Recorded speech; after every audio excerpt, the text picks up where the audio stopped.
नमस्ते, मैं हूँ योगेश आर्य और आप देख रहे हैं द एडिक्शन डिस्टॉयर यूट्यूब चैनल। हम इस चैनल पर नशे से दूर कैसे रहें, नशे से हम कैसे बचें, इस विषय पर हम लोग वीडियो बनाते हैं और उस पर एक चर्चा करते हैं कि हम नशे से बचें कैसे। क्योंकि जो नशा है वो नशा आज एक बहुत बड़ी समस्या बन चुका है। उस समस्या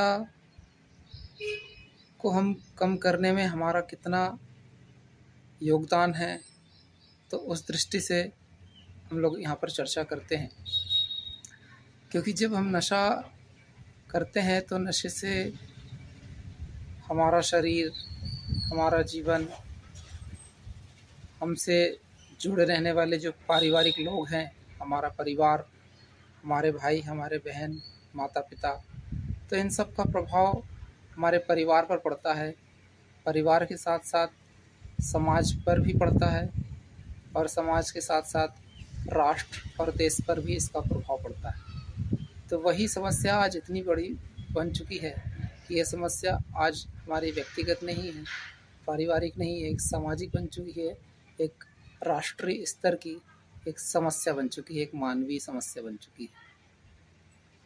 तो इस समस्या में जब हम बिल्कुल डूब जाते हैं तो इससे वापस आना, बाहर निकलना एक असंभव सा लगने लगता है और असंभव सा हो जाता है, क्योंकि हमको उसकी आदत लग चुकी होती है, हमारा स्वभाव बन चुका होता है कि हम उस चीज़ का सेवन करते चले जाएं। या तो हम उसको खाने के रूप में करते हैं, या तो हम उसको पीने के रूप में करते हैं, या तो हम उसको धूम्रपान के रूप में करते हैं। तो इस समस्या से हमको स्वयं ही निकलना है, दूसरा व्यक्ति हमको इससे निकालने के लिए नहीं आएगा। जब हम स्वयं प्रयत्न नहीं करेंगे तो दूसरा हमारे लिए प्रयत्न क्यों करेगा। दूसरे व्यक्ति को क्या पड़ी है कि सामने वाला व्यक्ति बाहर निकल जाए, सामने वाला व्यक्ति अच्छा बन जाए, सामने वाला व्यक्ति आपके लिए समय क्यों लगाना चाहेगा, सामने वाला व्यक्ति आपके लिए परिश्रम क्यों करेगा, क्यों एफर्ट्स करेगा कि सामने वाला व्यक्ति सुधर जाए।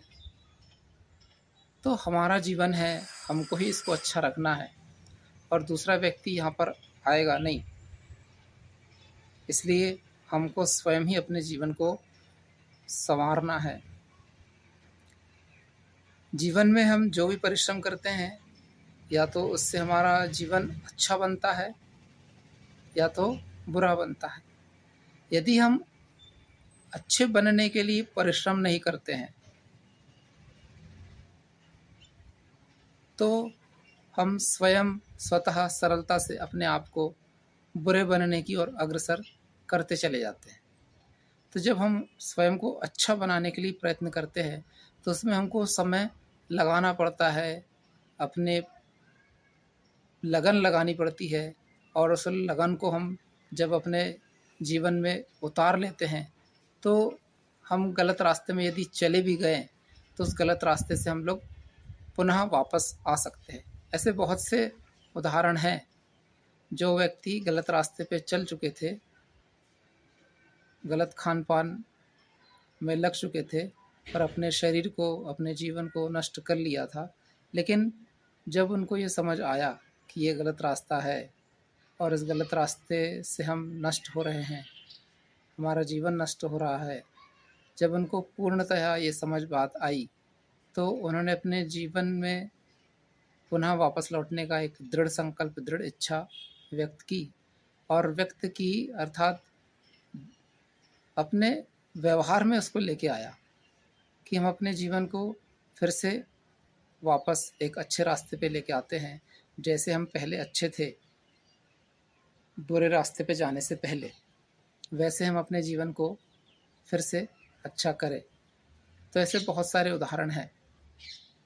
अब हम लोग भी, जो भी व्यक्ति नशे की लत में पड़ चुका है, नशे की आदत बन चुकी है, जिससे उसका शारीरिक मानसिक जो हानि हुई है वो उस हानि को पुनः रोककर अपने आप को फिर से लाभान्वित जीवन जी सकता है। तो सब जीवन को अच्छे रास्ते पर लाने के लिए नशे से युक्त जो हमारा जीवन बन चुका है, गलत आदत गलत खान पान में जो हमारा जीवन लग चुका है, उसको ठीक करने के लिए सबसे बड़ा जो उपाय है वो उपाय है हमारी दिनचर्या। यदि हम दिनचर्या को समझ लेते हैं तो दिनचर्या को जब समझ लेते हैं और उसको अपने जीवन में उतार लेते हैं, दिनचर्या के अनुसार अपने दिन को व्यतीत करने लगते हैं, तो निश्चित ही हम एक ना एक दिन अपने जीवन में से बुरी आदतों को निकालकर बाहर फेंक सकते हैं। क्योंकि नशे में पड़ा हुआ व्यक्ति, बुरी आदतों में फंसा हुआ व्यक्ति, डिप्रेशन में गया हुआ व्यक्ति, एंजाइटी में गया हुआ व्यक्ति, ये समस्या उसको इसलिए होती है क्योंकि उसके पास व्यवस्थित दिनचर्या नहीं होती है, उसके पास व्यवस्थित श्रृंखलाबद्ध कार्य नहीं होते हैं, उसके पास बहुत सा समय होता है, खाली समय होता है। तो उस खाली समय में ये इन्हीं बातों का वो चिंतन करता रहता है और चिंतन करने के कारण वो एक मानसिक गुलाम बन जाता है और मानसिक गुलाम होने के कारण वो अपने चिंता में ग्रसित हो जाता है, अपने आप को तुच्छ, अपने आप को हीन भावना से देखने लगता है। ऐसा लगता है कि मैं किसी काम का नहीं हूँ, मेरा जीवन किसी के काम का नहीं है। तो वो ऐसी हीन भावना से ग्रसित हो जाता है और धीरे धीरे इसी चिंता में लगते हुए वो एक दिन शोषित हो जाता है, डिप्रेस्ड हो जाता है, डिप्रेशन में चला जाता है। तो ये जब यहाँ तक पहुँच जाता है तो वो मन ही मन में बड़ा दुखी होता रहता है। उसके पास कोई लोग बैठना नहीं चाहते, उससे कोई बात करना नहीं चाहते, और यदि वो बात करते हैं तो वो अपनी तरह की बात करते हैं। हमको लगता है कि वो हमारे मन की बात नहीं कर रहा है, हमको उसकी बात सुनने में अच्छा नहीं लगता है। ऐसा लगता है कि वो हमारे ऊपर और हमको हमारी सहायता करने के लिए नहीं आया है। ऐसा लगता है कि वो हमको और बोझ लगने लगती हैं उसकी बातें, क्योंकि हम अंदर ही अंदर चिंता में लगे हुए हैं, चिंतित हैं, और वो अपनी बात सुनाया जा रहा है। तो ऐसा हमारे साथ होता है क्योंकि हम लोग बहुत डिप्रेशन में जा चुके होते हैं। तो इस डिप्रेशन से बाहर निकलने के लिए, अपनी गलत आदतों को छोड़ने के लिए सबसे पहले हमको अपनी दिनचर्या व्यवस्थित करनी पड़ेगी। दिनचर्या व्यवस्थित करने के लिए सबसे पहले हमको अपने जागने का समय निर्धारित करना पड़ेगा। कुछ लोग 4 बजे जागते हैं, कुछ लोग 5 बजे जागते हैं, कुछ लोग 6 बजे जागते हैं। तो एक हमारे जागने का एक निर्धारित समय होना चाहिए कि हम कितने बजे जागें, 4 बजे, 5 बजे या 6 बजे। तो जब हम ये निश्चित कर लेते हैं कि हमको इतने बजे जागना है, तो हम उस समय जागते हैं। रात को सोने से पहले हम ये एक इच्छा शक्ति बनाकर सोएं, एक संकल्प लेके सोएं कि भगवान, मैं सुबह इतने बजे उठना चाहता हूँ, आप मेरी सहायता कीजिए कि मैं सुबह इतने बजे उठ जाऊँ। ऐसी संकल्प, ऐसा चिंतन करते हुए यदि वो सोता है तो वो सुबह उसको उठने में, निर्धारित समय पे जागने में, उठने में एक सहायता मिलती है, उसकी नींद खुलती है, और नींद खुलने के बाद हमको बिस्तर छोड़कर उठना चाहिए। तो जब हम सुबह उठने का समय निर्धारित कर लेते हैं तो हमको एक चिंता बनी रहती है कि अब हमारे जागने का समय हो गया है, इसलिए हमको एक चिंता में हम लोग फिर उठते हैं।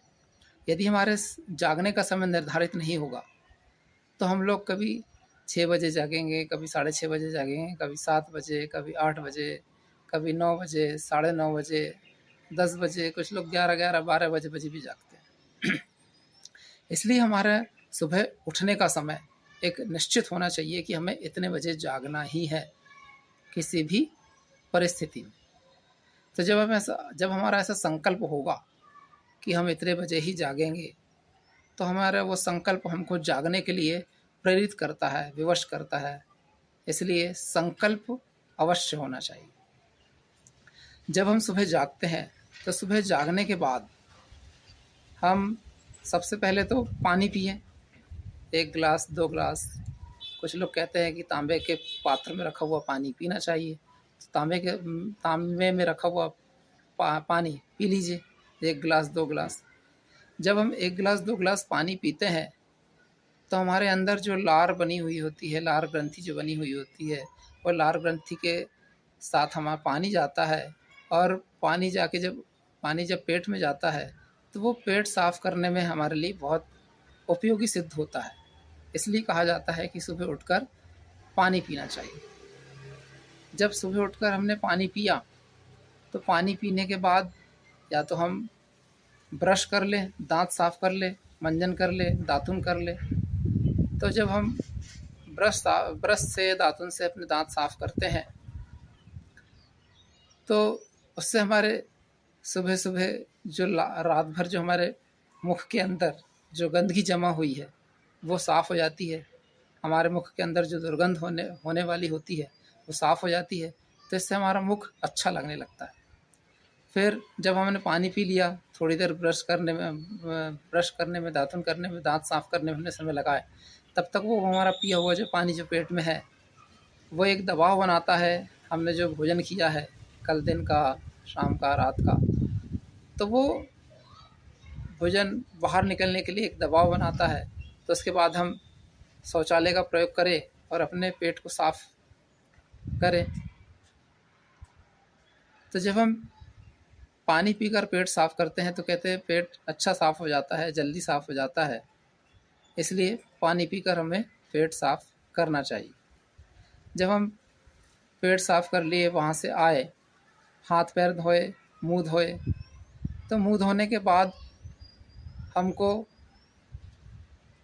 या तो घर में थोड़ा सा काम कर लीजिए, अपने कमरे की सफाई, झाड़ू लगाना, बिस्तर उठाकर रख देना, थोड़ा बहुत जो सामान अव्यवस्थित है उसको व्यवस्थित कर देना। उसके बाद हमको क्या करना चाहिए? व्यायाम करना चाहिए, एक्सरसाइज। जब हम कुछ लोग व्यायामशाला भी जाते हैं, जिम, और कुछ लोग घर में भी करते हैं। तो जो घर में करना चाहे या जहाँ जाना चाहे वो वहाँ जाकर व्यायाम कर ले। यदि व्यायामशाला, जिम में जाकर व्यायाम करते हैं तो वहाँ पर बहुत सारी मशीनें होती है, कई प्रकार के व्यायामिक प्रक्रिया होती है। वहाँ जब बहुत सारे लोग होते हैं तो जब हम एक दूसरे को देखते हैं, एक दूसरे के शरीर को देखकर हमें प्रेरणा मिलती है, एक दूसरे के परिश्रम को देखकर हमें प्रेरणा मिलती है कि यार ये व्यक्ति इतना परिश्रम कर रहा है, ये व्यक्ति इतना परिश्रम कर रहा है, ये व्यक्ति इतना परिश्रम कर रहा है। वो व्यक्ति, उन व्यक्ति के शरीर को देखकर हमें प्रेरणा मिलती है कि जब इनका शरीर इतना परिश्रम करने पे ऐसा शरीर बन सकता है तो हमारे अंदर ही परिश्रम करने की प्रेरणा मिलती है। इसलिए हमें बहुत सारे लोगों के बीच में व्यायाम करना चाहिए जो नशे में लिप्त हुए हैं, नशे की आदत में फंसे हुए हैं। वो यदि सबके साथ व्यायाम करेंगे तो उनको ये ज़्यादा लाभ मिलेगा। पर जब हम बार बार जब वो किसी को देखते हैं, बार बार जब हम प्रक्रियाएं देखते हैं तो हमारे अंदर वो प्रक्रियाएं धीरे धीरे दृढ़ होती है। दूसरों को देखकर हमको व्यायाम करने की इच्छा जागृत होती है। तो जब हम वहाँ जाते हैं तो जाने से पहले एक प्रार्थना कर लें मन में, हे प्रभु, आपका दिया हुआ शरीर है, हम व्यायाम के द्वारा अपने शरीर को अच्छा बना के रखना चाहते हैं, आप हमारी सहायता कीजिए। ऐसा बोलते हुए व्यायाम हमें करते रहना चाहिए।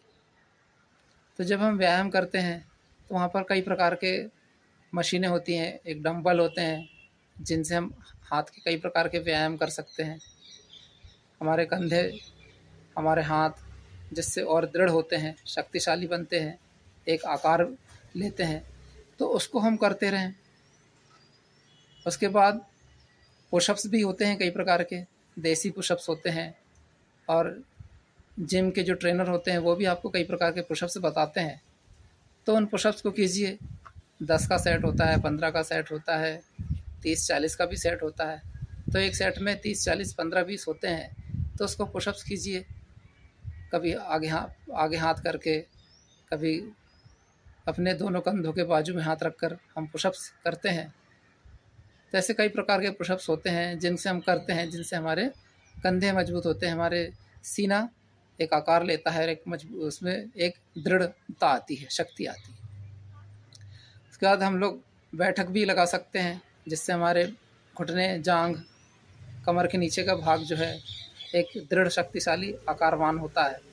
हम 15-20 या 30-40 का सेट बनाकर 3-3, 4-4 सेट कर सकते हैं। बैठक लगा सकते हैं, और बैठक के बाद एक दंड बैठक दोनों होती है। साथ में देशी दंड भी लगाया जाए और एक बैठक भी लगाया जाए, तो उसका भी सेट हम लोग साथ में कर सकते हैं। 30-30, 40-40 का सेट 2-3-4 राउंड हम लोग कर सकते हैं। तो जब यह व्यायाम हम लोग करते हैं, दूसरों को आसपास देखते हैं, तो इससे हमारे शरीर में तो लाभ होता है, वो आपको तुरंत समझ में आ जाता है। उसके बाद हम और दूसरे व्यायाम कर सकते हैं। वेट लिफ्टिंग का है, वज़न उठाने का है, कि हम अपने वज़न उठाने की क्षमता को हम लोग धीरे धीरे प्रारंभ करें, और अपनी क्षमता को धीरे धीरे हम लोग बढ़ा सकते हैं। 10 किलो, 15 किलो, 20 किलो, 25 किलो, तो ऐसे लोग अपनी क्षमता को बढ़ाकर 100-200 किलो भी उठा सकते हैं, किसी एक मार्गदर्शक के निर्देशन में। वेट लिफ्टिंग के बाद पैरों के लिए भी मशीनें होती हैं, जांघों के लिए मशीनें होती हैं। उन जांघों की मशीनों में, पैरों की मशीनों से भी हम अपने पैरों का व्यायाम कर सकते हैं, थोड़ा थोड़ा वजन के अनुसार अपनी क्षमता बढ़ाकर।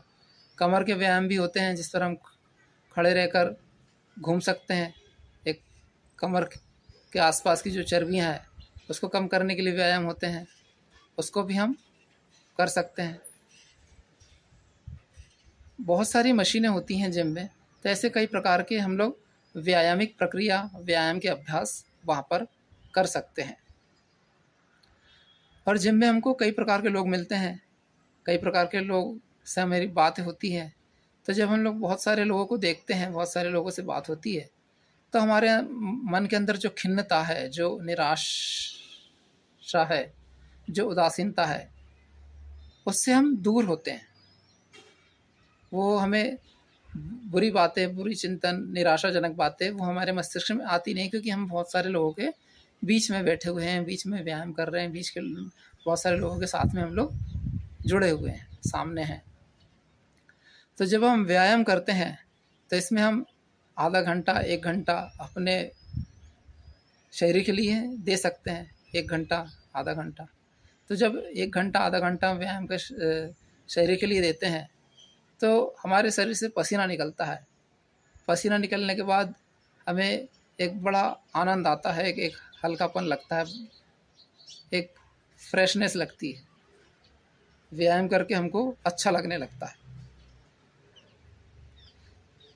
उससे हमारी निराशा दूर होती है। एक आशान्वित हमारा मन बनता है, प्रसन्नचित्त होता है मन। तो व्यायाम से हम अपनी उदासीनता को हटा सकते हैं। तो व्यायाम हम कर लें सुबह सुबह, और जब हम व्यायाम हो जाए तो उसके बाद हम लोग प्राणायाम भी करें, क्योंकि हमारे जो गलत आदतों पे जो जीवन लग चुका है, बुरी संगत में हमारा जो जीवन फंस चुका है, नशे में हमारा जो जीवन फंस चुका है, उसका सीधा सीधा असर हमारे मन पर पड़ता है। तो मन ही हमारी हर समस्या का हल है। यदि हम मन की शक्ति को समझ लें,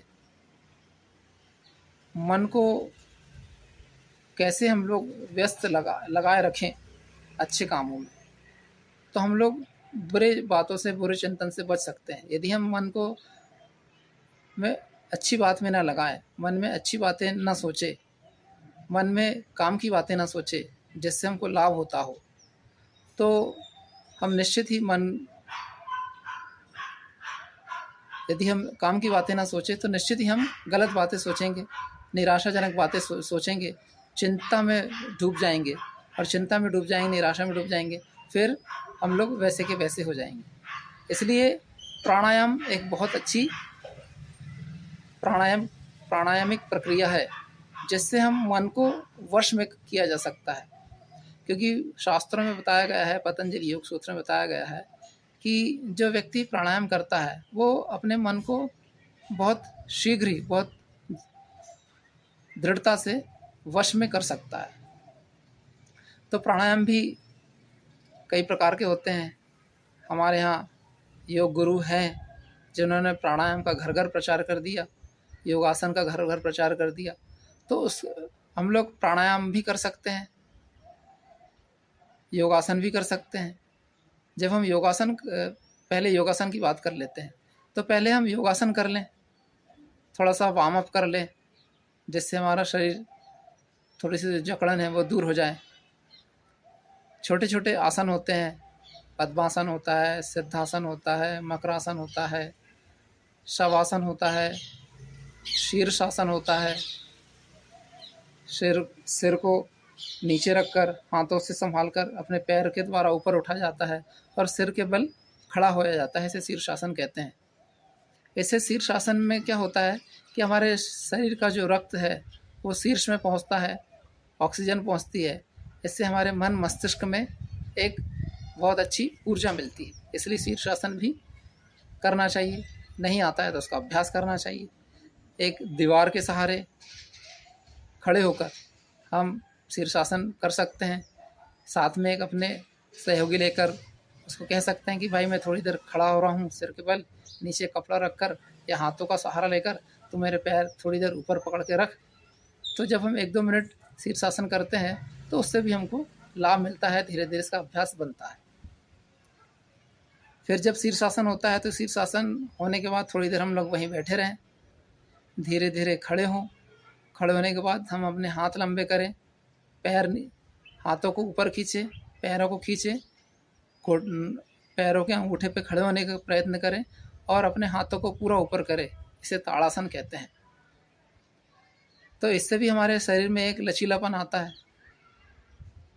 शीर्षासन के बाद ताड़ासन किया जाता है, इसलिए ताड़ासन भी करना चाहिए। तो ये ताड़ासन से भी हमें एक लचीलापन मिलता है, हमारे शरीर में एक अच्छा अनुभव मिलता है। ऐसे बहुत सारे आसन हैं जिसको हम बैठकर कर सकते हैं। कुछ आसन लेटकर करने वाले होते हैं, कुछ आसन खड़े रहकर करने वाले होते हैं। खड़े रहकर आप आसन करते हैं तो अपने विमान आसन है, त्रिकोण आसन है, पैर के अंगूठे पकड़कर हाथ पैर को नीचे सीधा खींच सकते हैं, जिससे हमारी कमर भी सीधी होती है। हाथ पैर में भी एक अच्छा खिंचाव मिलता है। तो ऐसे बहुत सारे आसन हैं जो खड़े होकर किया जा सकता है, बैठकर किया जा सकता है। मंडूक आसन है, जिससे हमारे कहते हैं कि कब्ज, पेट साफ होने में सहायता मिलती है। मकर आसन है, जिससे मगर की तरह हम उल्टे लेट सकते हैं, इससे भी हमारे शरीर में लाभ मिलता है। एक शव आसन है, शव यानी मृत शरीर। जब हम अपने थक जाते हैं तो अंत में हम शव आसन करते हैं। तो शव आसन में सीधे लेट जाते हैं और अपने शरीर को बिल्कुल ढीला छोड़ देते हैं कि हमें कोई भी उठाए, कोई भी हमारे सर को घुमाए तो वो आसानी से घूम जाना चाहिए। ऐसा लगना नहीं चाहिए कि शरीर में प्राण है, उसको शव आसन कहते हैं। तो इस शव आसन से हमें बहुत शीघ्र आराम मिलता है। एक जो हमारे शरीर में थकान बनी हुई है, व्यायाम करके, प्राणायाम करके, उससे हमें थकान जो होती है वो दूर होती है। एक शव की भांति हमें बहुत एक आनंद का अनुभव होता है शवासन। तो शवासन में हम बहुत शीघ्र आराम पा सकते हैं। फिर प्राणायाम होते हैं। आसन के बाद हम प्राणायाम करें, तो जब हम प्राणायाम करते हैं तो अनुलोम विलोम है, भस्त्रिका प्राणायाम है, एक बाह्य प्राणायाम है, आभ्यंतर प्राणायाम है। तो ये आसनों के, प्राणायाम के बहुत सारी जानकारी हम लोग स्वामी रामदेव के वीडियो से ले सकते हैं। स्वामी रामदेव से हम लोग सीख सकते हैं। उन्होंने घर घर प्राणायाम लोगों को सिखा दिया। तो मुख्य प्राणायाम तो होते हैं, पूरी श्वास बाहर निकाल लो और उसको रोक कर रखो। जब हम पूरी श्वास बाहर निकाल लेते हैं और जब रोक के रखते हैं तो इसको बाह्य प्राणायाम कहते हैं। बाह्य प्राणायाम कहते हैं क्योंकि हमने पूरी सांस बाहर निकाल लिया है और इसको रोक के रखा है।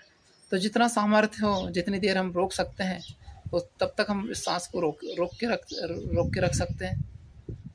और जब हम सांस लेने की इच्छा हो तो धीरे धीरे सांस हमको लेना है। धीरे धीरे सांस लेते लेते हमको सांस लेना है। तो ये एक प्राणायाम कहलाता है। इसे बाह्य प्राणायाम कहते हैं। सांस बाहर निकाल कर रोक के रखना, बाह्य प्राणायाम। तो ऐसे हम प्राणायाम एक बार कर सकते हैं, 2 बार कर सकते हैं, 3 बार कर सकते हैं। जितनी मर्जी हो हम उतने बार ये बाह्य प्राणायाम कर सकते हैं। बाह्य प्राणायाम ही प्राणायामों का राजा कहलाता है। जब हमारे प्राण हम लोग वश में करते हैं तो मन स्वतः हमारे वश में होता चला जाता है। इसलिए प्राणायाम का मन से बहुत सीधा संबंध है। तो जितने भी हम लोग चिंताग्रस्त लोग होते हैं, एंजाइटी में फंसे हुए लोग होते हैं, चिंता में डूबे हुए लोग जो होते हैं, डिप्रेशन में हुए जो लोग होते हैं, उनको प्राणायाम अवश्य करना चाहिए। यदि हम व्यायाम भी 1 घंटा करें और प्राणायाम भी 1 घंटा करें, आसन भी 1 घंटा करें या तो अपने सामर्थ्य के अनुसार कम करें, तो इसमें हमारा जो समय लगता है वो समय हमको अपने जीवन को बनाने के लिए हम ये समय लगा रहे हैं, किसी दूसरे के लिए समय नहीं लगा रहे हैं। तो जब हम समय लगाएंगे अपने आप को बनाने के लिए, अपने आप के जीवन के लिए, तो निश्चित ही हम अपने जीवन को अच्छा बनाएंगे, अपने शरीर को अच्छा बनाएंगे, अपने मन को अच्छा बनाएंगे।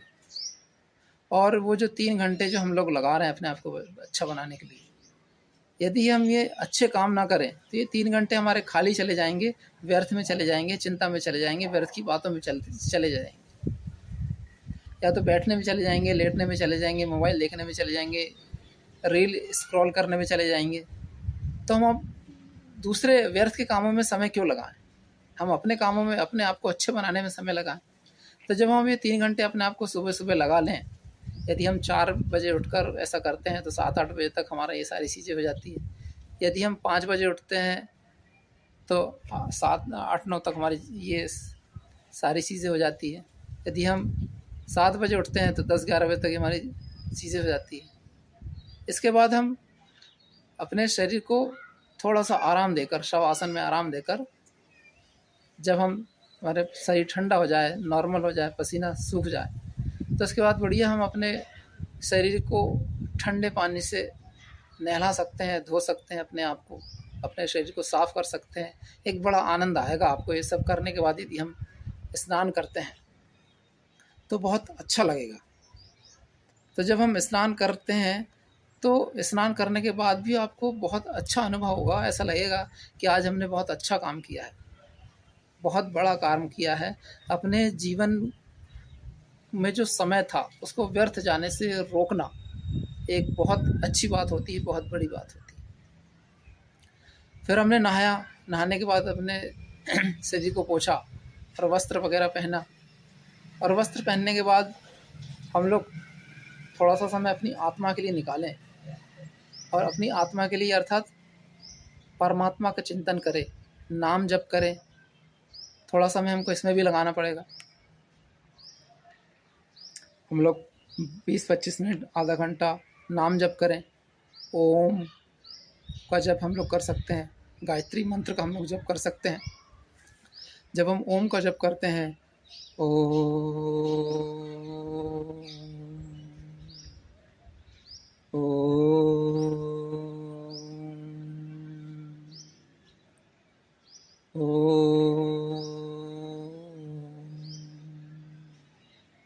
हम लोग ऐसे ओम का जप हम कर सकते हैं। तो जब हम ऐसे ओम का जप करते हैं, एक लंबा उच्चारण करते हैं श्वास भरकर, तो इसका भी हमें बहुत अच्छा आनंद मिलता है। इसके बाद हमारे हम लोग गायत्री मंत्र का भी जप कर सकते हैं। ओम भूर्भुवः स्वः तत्सवितुर्वरेण्यं भर्गो देवस्य धीमहि धियो यो नः प्रचोदयात्। तो हम लोग गायत्री मंत्र का भी जप कर सकते हैं 11 बार, 21 बार, 108 बार। जब हम ऐसे जप करते हैं तो इसमें भी हम लोग आधा घंटा लगा सकते हैं। तो ये हमारे आधे घंटे का, इसमें हम अपने जीवन का सदुपयोग और बढ़ गया ओम का जप करने में, गायत्री मंत्र का जप करने में। और जब हम जप करते हैं, ओम का जप करते हैं, गायत्री का जप करते हैं, तो मन ही मन में परमात्मा को हम लोग धन्यवाद करते रहें कि परमात्मा आपका ये जीवन आपने दिया है, आपने इतना अच्छा शरीर दिया है, इतने अच्छे माता पिता दिया है, इतने अच्छे भाई बहन, इतने अच्छे मित्र गुरु हमको दिए हैं। तो हम अपने जीवन को व्यर्थ क्यों जाने दें। हम आपका धन्यवाद करते हैं। आप हमें अच्छे मार्ग पर ले जाइए, हमें गलत रास्तों से बचाइए, हमें गलत रास्तों से जाने से हमें रक्षा कीजिए, हमें अच्छे मार्ग की ओर प्रेरित कीजिए। हम मन ही मन में ओम का जाप करते हुए, गायत्री मंत्र का जाप करते परमात्मा का धन्यवाद करते रह सकते हैं। तो इससे भी हमको एक आत्मिक शांति मिलेगी, मानसिक शांति मिलेगी कि हम अच्छे काम कर रहे हैं, हमारा जीवन अच्छे समय पे लग रहा है, हम लोग चिंता में नहीं डूबे हैं, निराशा में नहीं डूबे हैं, हम लोग व्यर्थ की बातें नहीं सोच रहे हैं। तो इससे हमारे मन में एक जो चिंता बनी रहती है उससे हम लोग शून्य हो जाते हैं, हमारा मन बहुत हल्का हो जाता है। ऐसा लगता है कि हमें किसी बात का कोई डर नहीं है, कोई भय नहीं है, कोई चिंता नहीं है, एक आनंद की अनुभूति होती है। इसके बाद हम लोग परमात्मा का धन्यवाद, परमात्मा का चिंतन करने के बाद हम लोग घर का काम कर सकते हैं, या घर में जो सुबह सुबह जो नाश्ता बना है, जो भी खाने के लिए जो बना है, उसको हम खा सकते हैं, दूसरों को खिला सकते हैं, सबके साथ में बैठकर खा सकते हैं।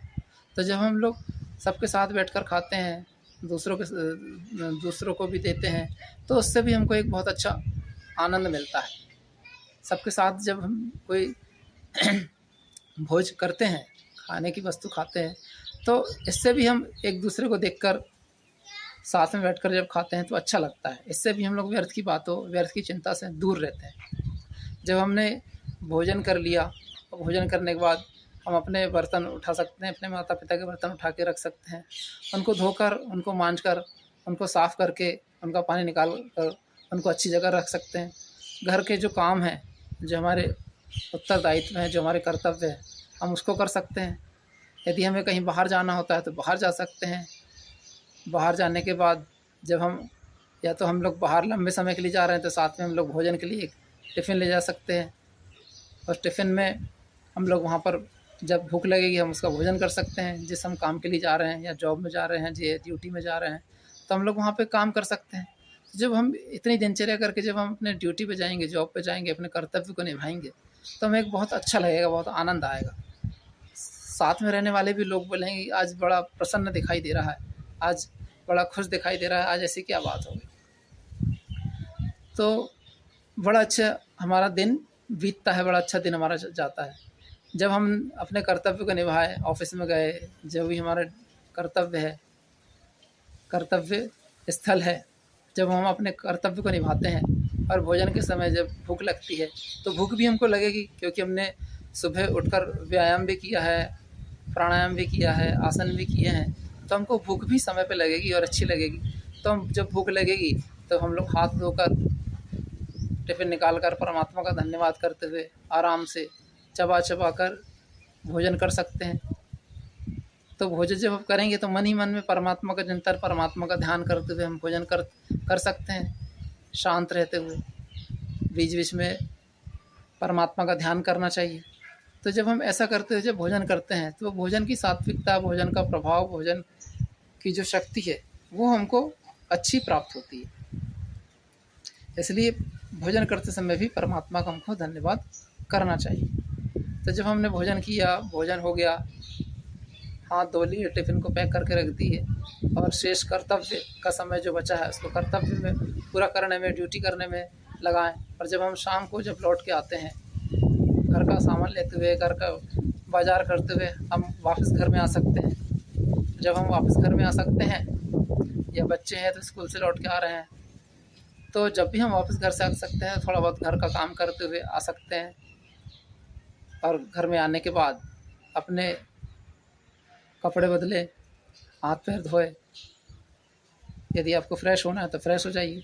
और यदि आपके पास समय है तो समय बचता है तो फिर आप थोड़ी देर व्यायाम कर सकते हैं, प्राणायाम कर सकते हैं, आसन कर सकते हैं, या तो घर वालों के साथ कहीं बाज़ार जा सकते हैं, घर वालों को ले जा सकते हैं, बच्चों के साथ जा सकते हैं, बच्चों को ले जा सकते हैं, अपने माता पिता के साथ बैठ सकते हैं, थोड़ी देर मनोरंजन कर सकते हैं, खेल सकते हैं, घर के बाहर आसपास लोगों से बात कर सकते हैं, वहाँ के आसपास के बच्चों के साथ खेल सकते हैं। छोटे मोटे खेल होते हैं, मैदान में घूम सकते हैं, थोड़ा रनिंग कर सकते हैं, टहलने जा सकते हैं। तो ये जब हम लोग ये शाम का समय भी अपने शरीर के लिए लगाते हैं, अपने आप को अच्छा बनाने लगाते हैं, तो निश्चित ही हमारी शाम तक की जो दिनचर्या है बहुत व्यवस्थित हो जाती है। फिर जब हम आते हैं शाम को, जब हमारा घूमना फिरना, व्यायाम करना, बाज़ार, घर के काम जब हो गए, तो उसके बाद शाम का भोजन बनाने में आप सहयोग कर सकते हैं घर वालों का। सब्ज़ी काटना, धोकर देना, उनके साथ में सहयोग करना, अपने कर्तव्य को समझ के अपना भी उसमें उनके साथ काम करते रहना, तो ये भी हम कर सकते हैं। इससे हम लोग अकेले नहीं रहेंगे। अकेले नहीं, जब नहीं रहेंगे तो हम लोग व्यर्थ की बातें नहीं सोचेंगे, चिंता में नहीं डूबेंगे। इसलिए हमको साथ में रहकर ही काम करना है अधिक से अधिक। फिर जब शाम को भोजन बनाने में से सहयोग किया, भोजन बन गया, थोड़ी देर अपने आप को विश्राम देकर भोजन के समय सबके साथ मिलकर भोजन कर सकते हैं। शाम का साथ में बैठकर भोजन कर सकते हैं, सबके साथ देखते हुए, बातें करते हुए भोजन कर सकते हैं। उसके बाद फिर वही बर्तन उठाना, व्यवस्थित करना, काम में सहयोग देना, ऐसा करके फिर रात को भोजन के बाद एक दूसरे से बातें करते हुए हम लोग टहल सकते हैं, घूम सकते हैं। भोजन करने के बाद टहलना चाहिए। तो जब टहलते हैं, भोजन करते हैं, बात करते हुए, तो हम एक दूसरे को, परिवार वालों को समय देते हैं, तो ये एक बहुत बड़ा एक आत्मिक सहयोग मिलता है, एक भावनात्मक सहयोग मिलता है, भावनात्मक एक दृढ़ता आती है। फिर जब रात होती है तो रात को हम लोग सो सकते हैं। जब हमने टहल लिए, अपना बिस्तर लगाकर जहाँ जहाँ हमारा सोने का शयन स्थल निर्धारित है, वहाँ पर अपन शयन कर सकते हैं। तो जब हम सोते हैं तो परमात्मा का चिंतन करते हुए सोएं, परमात्मा से प्रार्थना करते हुए सोएं कि परमात्मा, मेरा इतने बजे जागने का मेरा संकल्प है, तो मुझे अपने संकल्प को पूरा करने का सामर्थ्य दीजिए। ऐसा चिंतन, ऐसा प्रार्थना करते हुए हम मोबाइल को दूर रखकर, बंद करके आप सो सकते हैं। जब तक हम मोबाइल को दूर नहीं रखेंगे तब तक हमारे मन में उतनी निश्चिंतता नहीं आएगी। तो ऐसा करके हम लोग सो सकते हैं। जब हम सुबह उठेंगे तो हमको एक बहुत अच्छा अनुभव होगा कि आज बड़ी अच्छी नींद आई, हमारा कल का जो दिन था वो बहुत अच्छा गया, परमात्मा आज का दिन भी हमारा और अच्छा जाए। तो ऐसे जब हम दिन प्रतिदिन अपनी दिनचर्या में ढलते चले जाएंगे, अपने आप को एक अनुशासनात्मक जीवन जीने में अपने आप को लगाएंगे, एक अभ्यास करेंगे, तो निश्चित ही हम लोग कुछ समय के बाद अपने सारी बुरी आदतों से दूर हो जाएंगे और अपने जीवन को एक स्वच्छ, निर्मल, एक आनंदमय जीवन अपना जीना हम लोग फिर से प्रारंभ कर सकते हैं। तो ये दिनचर्या का महत्व होता है। तो जब तक हम अपने जीवन में दिनचर्या निर्धारित नहीं करेंगे, हमें सुबह उठने की चिंता होनी चाहिए कि हम लोग सुबह कितने बजे उठना है। उठने के बाद हमें वहीं बिस्तर पर बैठ के परमात्मा का धन्यवाद करना है। परमात्मा का धन्यवाद करके अपने बिस्तर उठाकर जमा कर रखना है।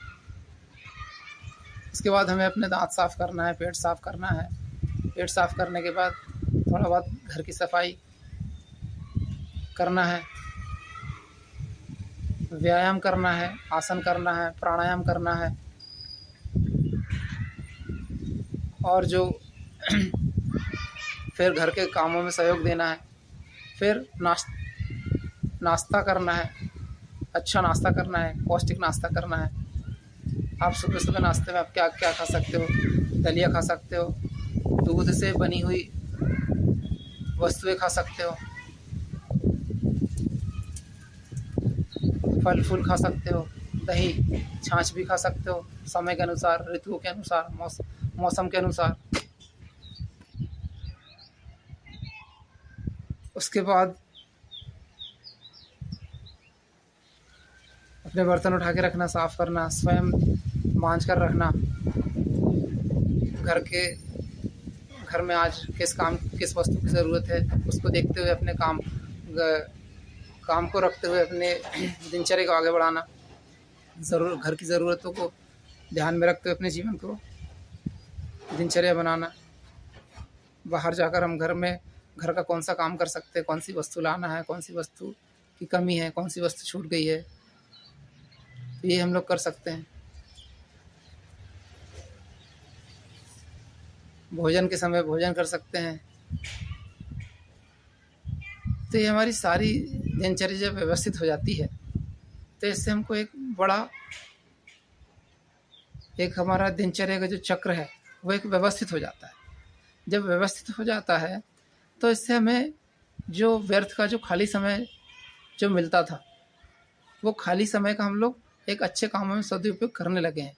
तो सदुपयोग करने से हमें क्या होता है, हम लोग को हमारे अंदर व्यस्तता आ जाती है, जीवन में एक व्यस्तता आ जाती है, जिससे हम व्यर्थ की बातें हम लोग नहीं सोचते हैं।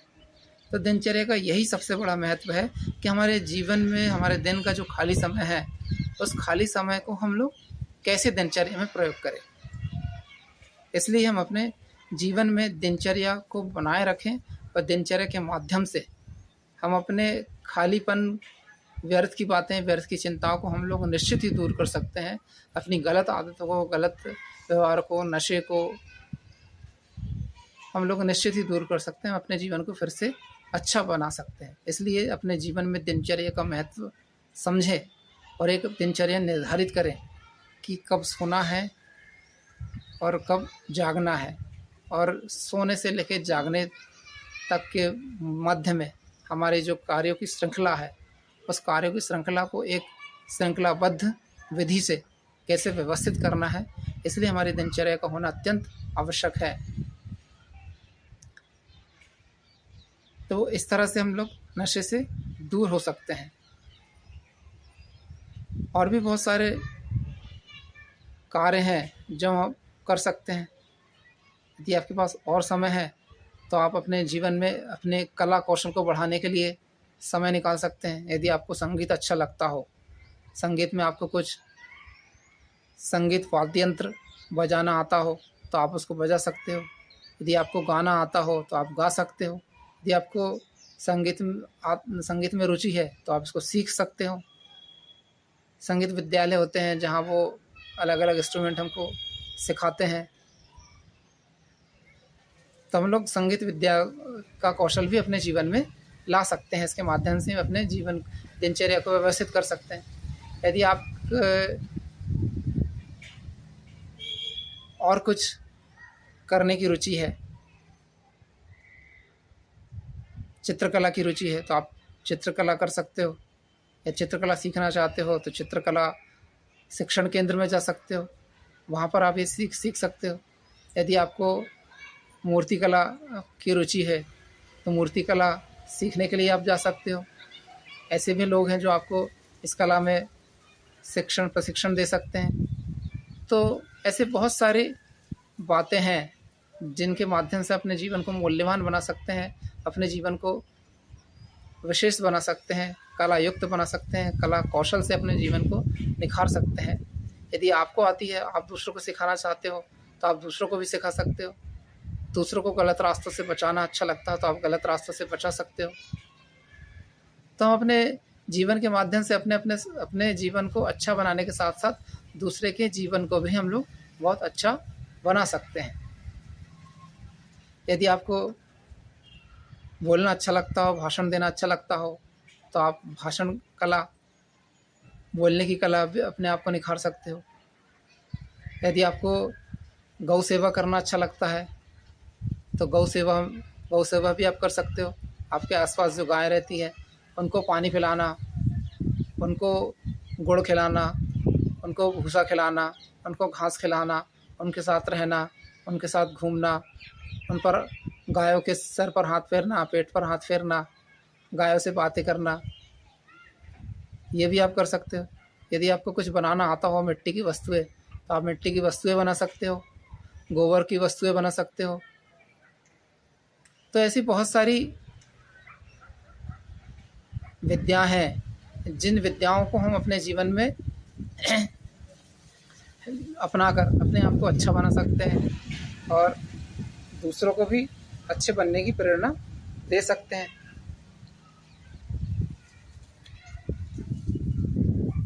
इसलिए सबसे पहले जो भी नशे में लिप्त हैं, बुरी आदतों में फंस चुके हैं, तो वो अपनी दिनचर्या को व्यवस्थित करें, क्योंकि यदि हम अपनी दिनचर्या को व्यवस्थित नहीं करेंगे तो अव्यवस्थित दिनचर्या हमें नष्ट कर देगी। क्योंकि सुधरना हमें है, शरीर हमारा है, जीवन हमारा है, कोई बाहर से आपको सुधारने के लिए नहीं आएगा और बाहर वाला व्यक्ति कभी नहीं चाहेगा कि आप अच्छे बन जाओ। इसलिए हमें अपने आप को अच्छा बनाना है और अपने जीवन को बचाना है। यदि हम अपने जीवन को मूल्यवान समझते हैं, अपने शरीर को मूल्यवान समझते हैं, तो इसकी रक्षा हमको स्वयं